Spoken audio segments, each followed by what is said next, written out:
السلام علیکم my YouTube family, welcome back to my channel Sheen reaction. This is Minushin Chaudhry اور میرے ساتھ ہیں. السلام علیکم، میرا نام ہے چودھری آصف علی. امید کرتا ہوں آپ سب لوگ خیریت سے ہوں گے. وی ہوپ سو آپ سب لوگ فٹ فاٹ ہوں گے، ٹپ ٹاپ ہوں گے اور مزے سے ہوں گے. تو آج ہم جو ویڈیو لے کے آئے ہیں، ویڈیو کا title history of Pakistan, who is responsible for Dhaka fall. Pakistan اور بنگلہ دیش کے علیحدہ ہونے میں کون ذمہ دار ہے، کس کا ہاتھ ہے، وہ ہم دیکھتے ہیں اس ویڈیو میں. Let's start the video. 3 2 1 start.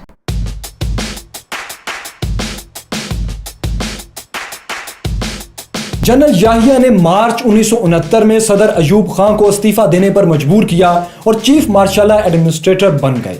اب جنرل یاہیا ایک ہی وقت میں پاکستان کے صدر، چیف آف آرمی سٹاف اور چیف مارشل ایڈمنسٹریٹر تھے.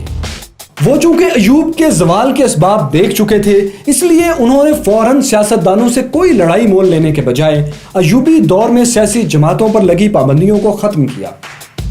جنرل یاہیا خان نے ایوب کا بنایا متنازعہ آئین بھی منسوخ کر دیا. انہوں نے دسمبر 1970 میں صدارتی انتخابات کرائے.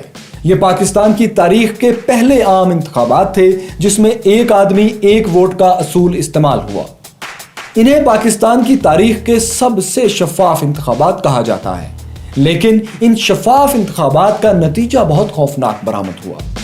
انتخابات میں بنگال کے شیخ مجیب الرحمان نے مشرقی پاکستان میں کلین سویپ کیا اور 160 نشستیں جیت لیں، لیکن ان کی جماعت مغربی پاکستان میں ایک سیٹ بھی حاصل نہ کر سکی. ادھر ذوالفقار علی بھٹو نے مغربی پاکستان میں 81 نشستیں جیتی، لیکن مشرقی پاکستان میں وہ ایک سیٹ بھی نہ جیت سکے. پاکستان واضح طور پر دو حصوں میں بٹ چکا تھا. پورا مشرقی پاکستان شیخ مجیب کے ساتھ کھڑا تھا اور شیخ مجیب آئینی لحاظ سے پاکستان کے نئے حکمران تھے. جنرل یاہیا کی ذمہ داری تھی کہ انہیں اقتدار منتقل کرتے. اس مقصد کے لیے جنرل یاہیا نے 1 فروری 1971 میں ڈھاکہ میں قومی اسمبلی کا اجلاس بلایا. یہ ایک تاریخی موقع تھا کہ پاکستان کو مشرقی پاکستان سے منتخب قیادت مل رہی تھی، لیکن اس تاریخی موقع پر بھٹو نے قومی اسمبلی کے اجلاس میں شرکت سے انکار کر دیا. نہ صرف انہوں نے شرکت سے انکار کیا، بلکہ انہوں نے اپنے نمائندوں کو بھی دھمکی دی کہ جو قومی اسمبلی کے اجلاس میں جائے گا وہ اس کی ٹانگیں توڑ دیں گے.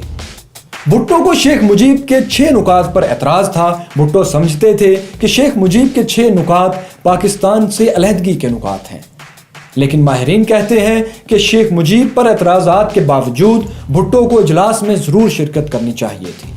بھٹو نے جنرل یاہیا پر اجلاس ملتوی کرنے کے لیے دباؤ ڈالا.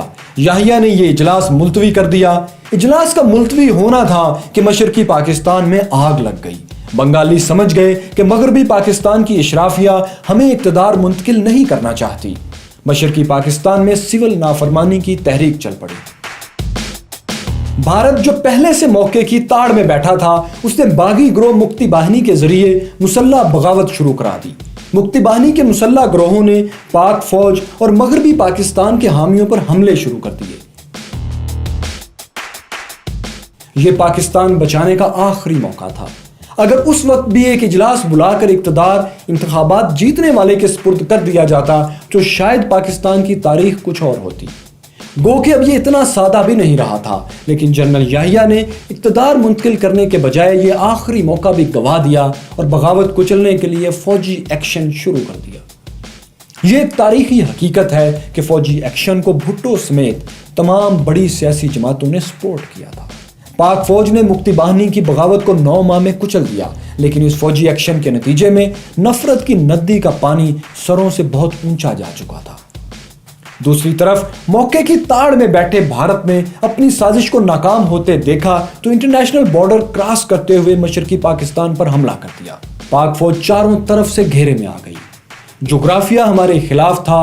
پاک فوج مرکز سے 1000 میل دور تھی اور چاروں طرف دشمن پوری سپلائی لائن کے ساتھ گھیرا ڈال چکا تھا، جبکہ ادھر صورتحال یہ تھی کہ پاک فوج کی سپلائی لائن کٹ چکی تھی اور مشرقی پاکستان کی سرزمین بیگانی ہو چکی تھی. شکست دیوار پر لکھی تھی. اس کے باوجود پاک فوج کے جوان بہادری سے لڑے. وطن کی خاطر ہزاروں جوان کٹ مرے، لیکن یہ ایک ہاری ہوئی جنگ تھی جسے طول تو دیا جا سکتا تھا، جیتا نہیں جا سکتا تھا. اور ہوا بھی یہی. पाकिस्तान को अपनी तारीख की सबसे शर्मनाक शिकस्त का सामना करना पड़ा और 90,000 पाकिस्तानी फौजी भारत के कैदी बन गए। मुल्क टूट चुका था और पाकिस्तान मशरकी और मगरबी के बजाय सिर्फ पाकिस्तान रह गया था। गो के मुल्क तोड़ने का जिम्मेदार कोई एक फर्द नहीं हो सकता, इसके पीछे सैकड़ों अवामिल होते हैं। लेकिन अगर यह देखना हो कि आखिरी वक्त में वो कौन सा शख्स था जो पाकिस्तान को बचा सकता था लेकिन उसने नहीं बचाया, तो उसका नाम है जनरल याहिया। जनरल याहिया इसलिए कि उनकी बतौर सदर और चीफ मार्शल एडमिनिस्ट्रेटर ये जिम्मेदारी थी कि इक़्तिदार सबसे ज्यादा वोट लेने वाले को ईमानदारी से मुंतकिल करते, लेकिन उन्होंने ऐसा नहीं किया। लेकिन इसका यह मतलब हरगिज नहीं कि पाकिस्तान तोड़ने के तनहा जिम्मेदार जनरल याहिया थे, क्योंकि वक्त करता है परवरिश बरसों, हादसा एकदम नहीं होता। सानहे मशरकी पाकिस्तान के साथ ही जनरल याहिया के इक़्तिदार का सूरज भी गरूब हो गया। जनरल याहिया ने जुल्फ़िकार अली भुट्टो को एक कागज की तहरीर के जरिए इक़्तिदार मुंतकिल कर दिया। भुट्टो चीफ मार्शल एडमिनिस्ट्रेटर और दस्तूर साज असम्बली के सरबराह बन गए। उन्होंने इक़्तिदार संभाला और जनरल याहिया को नजरबंद कर दिया। बाकी जिंदगी में जनरल याहिया ज्यादातर नजरबंद ही रहे। भुट्टो की फांसी के 1 साल बाद सकूत ढाका का यह अहम तरीन किरदार इंतकाल कर गया। उधर पाकिस्तान से अलग होने वाले बांग्लादेश में एक के बाद एक फौजी बगावत जन्म लेती रही, यहां तक कि अलहदगी के सिर्फ 4 साल बाद ढाका में शेख मुजीब को नौजवान फौजी अफसरों ने घर में घुसकर कत्ल कर दिया। यूं सिर्फ 10 साल के अंदर अंदर सकूत ढाका के तीनों अहम किरदार भुट्टो, शेख मुजीब और जनरल याहिया मौत की वादी में जा सोए। पाकिस्तान में साने की वजूहात जानने के लिए कमीशन बनाया गया। इस कमीशन के सरबराह बंगाल से ताल्लुक रखने वाले चीफ जस्टिस हमूदुर रहमान थे। इस कमीशन ने सकूत ढाका पर तफसीली रिपोर्ट तैयार की। इस रिपोर्ट में जिम्मेदारों का तयन भी किया गया और सकूत ढाका के अवामिल भी लिखे गए। ये रिपोर्ट भुट्टो के दौर में मुकम्मल हो गई थी, लेकिन चंद मसलहतों के पेश नजर उन्होंने इसे शाया नहीं किया। वो दिन और आज का दिन ये रिपोर्ट कभी सामने ना आ सकी। इसके कुछ हिस्से भारत में तो शाया हुए, लेकिन पाकिस्तान में इसे कभी पब्लिक नहीं किया गया। पाकिस्तान की कहानी जारी है। जुल्फ़िकार अली भुट्टो ने भारत पर वो क्या दबाव डाला था कि इंडिया 90,000 फौजी आजाद करने पर मजबूर हो गया। जनरल ज़ियाउल हक किस तरह एक और मार्शाला लगाने में कामयाब हुए। जी तो व्यूअर्स, ये थी आज की वीडियो। हमने देखा कि फॉल ऑफ ढाका में कोई एक शख्स जिम्मेदार नहीं था, बल्कि सब ने अपना थोड़ा थोड़ा हिस्सा डाला। जैसा कि हमने वीडियो में पाकिस्तान में जो सबसे शफाफ इलेक्शन करवाए गए जनरल याहिया खान के दौर में, उनका नतीजा बहुत भयानक साबित हुआ और उसमें जो शेख मुजीबुर रहमान थे वो 181 नशिस्तों के साथ मुल्क का इक़्तिदार उनके हाथों में जाना था, लेकिन जनरल याहिया खान ने इक़्तिदार उनको मुंतकिल नहीं किया, जिसके बाद बहुत सारी तहरीकें चलीं और की वजह से जो इंडिया पहले ही मौके की तलाश में बैठा हुआ था उसने भी बांग्लादेश में हमला कर दिया और मुक्ति बाहिनी के ज़रिए बगावत कराई, जिसे पाक फ़ौज ने जिसका मुकाबला किया बहुत ही दिलेरी के साथ। लेकिन इस तरह की अंदरूनी साजिशें भी चलती रहीं और सबसे बड़ा हाथ जनरल याहिया खान का, जिन्होंने फिर भी इक़्तिदार मुंतकिल नहीं किया और पाकिस्तान जो है वो 2 हिस्सों में तकसीम हो गया। जी तो ये थी आज की वीडियो। आज की वीडियो में उन्होंने बताया कि पाकिस्तान किस तरह 2 टुकड़ों में तकसीम हो गया, बांग्लादेश और पाकिस्तान अलग हो गए, और उन्होंने वीडियो में बताया कि किसी एक शख्स पे इसका ज़ुम्मा नहीं लगाया जा सकता। ये सालों साल से चीज़ें चली आ रही थी। बंगालियों को यह भी मसला था कि उर्दू को कौमी ज़ुबान यहाँ पर रख दिया गया था, बंगालियों को उस तरह से यहाँ पे नुमाइंदगी नहीं दी जाती थी।